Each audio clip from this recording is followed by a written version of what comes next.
Dahil kay Inday Sara Duterte at kay Soto, sumabog sa kasikatan ang Pilipinas sa buong mundo. Si Kay Soto ay isang napakalakas at may potensyal na manlalaro sa labanan sa diskarte. Malinis at matinding block shots at rebounds. Konting tulak na lang mga bay para makapasok sa NBA matapos tinalo ng Gilas Pilipinas ang Hong Kong at New Zealand.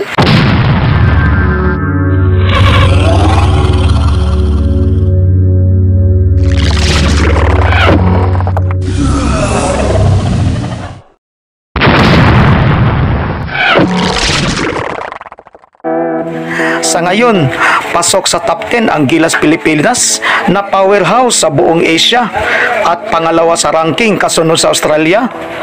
Matapos mapatumba ang China, Latvia at New Zealand, target ngayon sa ating national team na pataubin ang Australia. Pag maging naturalized player si Benny Boatwright na may height na 6'10", at idagdag mo pa dito si AJ Edo, John Mar Fajardo, Quentin Miliura Browns na katulad ni Benny Boatwright parehong may 6'10" ang height, at si Kay Soto na may height na 7'3". Hindi lang twin tower, triple tower, kung hindi parang Voltes 5 na ang sentro natin. At isama mo pa dito ang bihasa sa tirador sa 3-point area na si Calvin Oftana at Jordan Heading. Sa wingman, maaasahan natin ang maliksi at tumpak sa forward na sina Carl Tamayo, Jamie Malonzo at Justin Baltasar.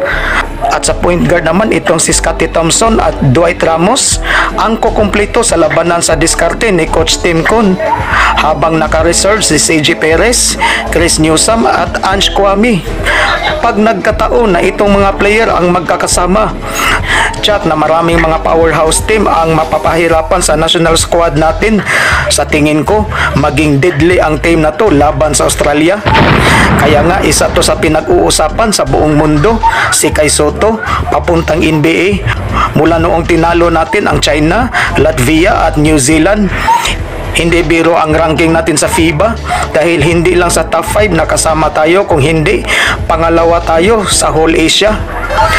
At habang nagtrending ang kasikatan natin as a second highest ranking sa Asia, ginulat ang buong mundo kasi itong second highest position sa gobyerno natin, nagulantang ang lahat dahil sumabog sa galit itong Vice President natin na si Inday Sara Duterte. Ang ina ninyong lahat! Isa Marcos, Bongbong Marcos! Ginikit-kit nyo yung mga tao po dyan sa envelope na yan. Lisa Marcos, naalala mo? Nagpadala ka sa akin ng video. Sinabihan mo ako saan kukunin ang pera. Pinakita ko ang mukha ng tao doon sa video message mo. Ay, Titi Direct, she's been working with us for the longest time. We trust her. You sent me written instructions about money. Millions a month. Anong nakalagay doon sa envelope? DepEd. Anong ginawa ko? Pinigay ko sa DepEd. Utak na ka. Wala ka ng posisyon sa Pilipinas ka. May utos na.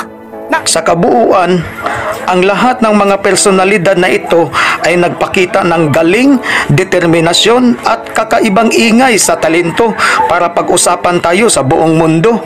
Only in the Philippines lang tayo mga bay. Hala sige, hanggang dito na lang og rock and roll natong tanan mga bay.